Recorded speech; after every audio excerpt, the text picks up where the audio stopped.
Welcome to steno series.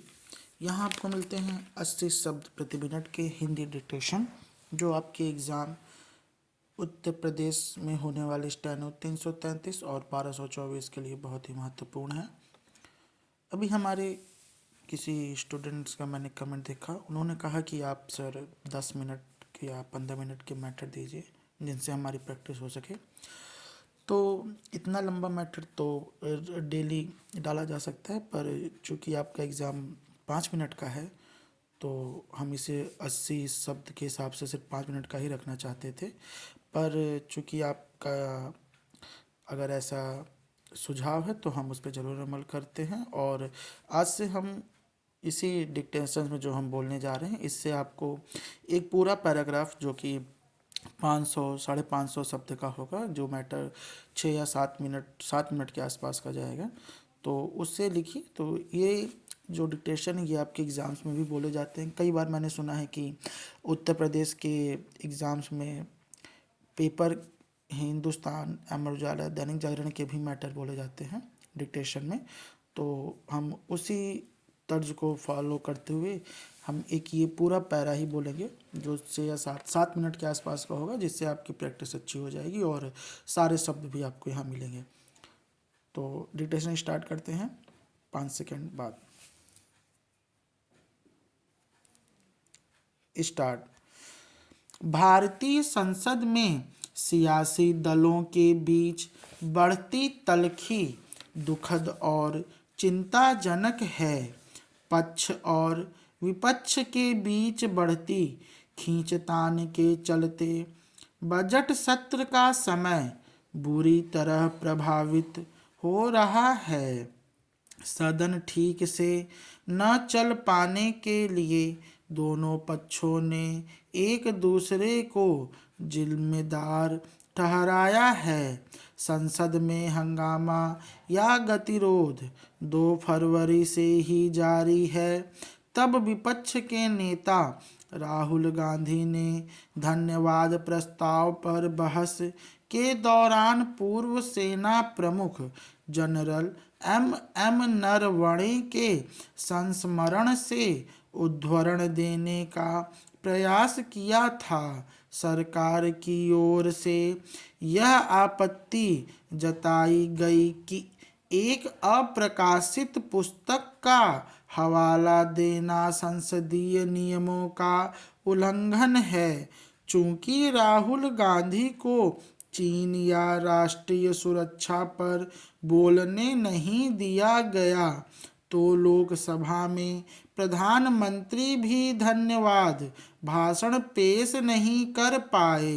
विपक्ष ने साफ कह दिया कि अगर नेता प्रतिपक्ष को बोलने नहीं दिया जाएगा तो प्रधानमंत्री को भी बोलने नहीं दिया जाएगा।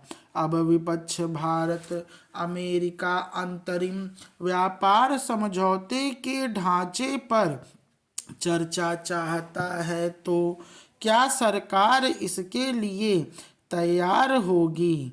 ध्यान देने की बात है कि अभी इस समझौते पर बहुत स्पष्टता नहीं है, इसलिए भी विपक्षी दलों को विरोध का मौका मिल रहा है। पैराग्राफ। सत्ता पक्ष का आरोप है कि विपक्षी दल सदन की कार्यवाही में बेवजह बाधा डाल रहे हैं, तो कांग्रेस सांसद शशि थरूर ने सोमवार को एनडीए सरकार और लोकसभा अध्यक्ष पर सदन चलाने में रुचि न होने का आरोप लगाया है। थरूर ही नहीं, अनेक सांसद बजट पर बोलना चाहते हैं, पर दुर्भाग्य से हंगामे की वजह से ऐसा संभव नहीं हो पा रहा है। निसंदेह आज देश में व्यापार संबंधी नीतियों, फैसलों को सुलझाने और आगे बढ़ने का समय है। इसके लिए बजट पर चर्चा अनिवार्य है। आर्थिक विषयों पर अगर यथोचित चर्चा नहीं होगी तो जाहिर है इससे सत्ता पक्ष और विपक्ष के बीच तनाव व अविश्वास बढ़ता ही जाएगा। यह कहना ही चाहिए कि देश की तेज तरक्की के लिए आर्थिक मसलों पर सियासी एकजुटता होनी चाहिए।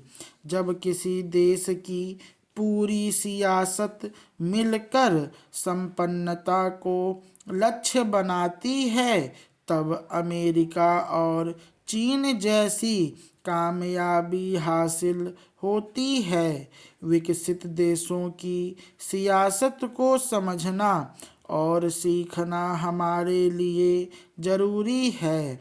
वैसे नई बात नहीं, भारत द्वारा किए गए व्यापार समझौते सियासी मोर्चे पर अक्सर विवादित रहे हैं। अब इस परिपाटी से उबरना होगा।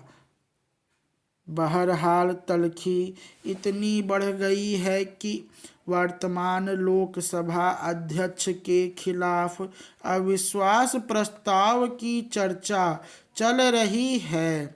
सत्ता पक्ष के संख्या बल को देखें तो यह अविश्वास प्रस्ताव समय की बर्बादी के अलावा कुछ नहीं होगा।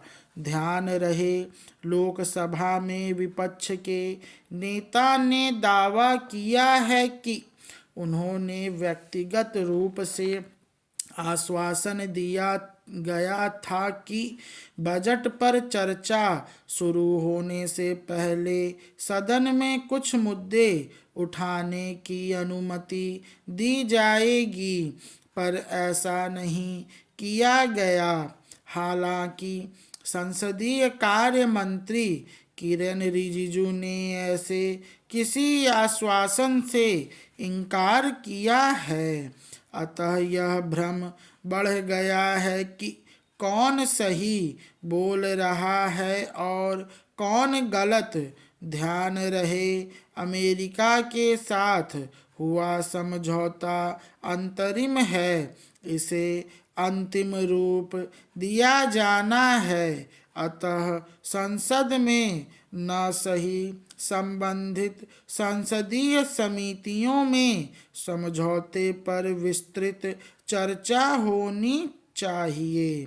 सभी दलों के आर्थिक विशेषज्ञों को मिलकर सुनिश्चित करना चाहिए कि व्यापार समझौता हर हाल में भारत के अनुकूल हो। अब वह दौर आ गया है जब ऐसे समझौतों पर पेशेवर ढंग से काम किया जाए।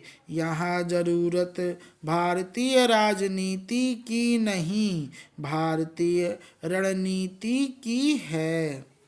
स्टॉप। ये डिक्टेशन 566 शब्द की है, जो कि एक पूरा कंप्लीट डिक्टेशन है। अगर ये अच्छा लगा हो तो डिक्टेशन को लाइक करिए, चैनल को सब्सक्राइब करिए और बेल आइकन को ऑन करिए, जिससे हमारे डिक्टेशन आपको प्राप्त होते रहें। अगर आपका कोई सुझाव है तो वो हमें कमेंट बॉक्स में ज़रूर बताएं।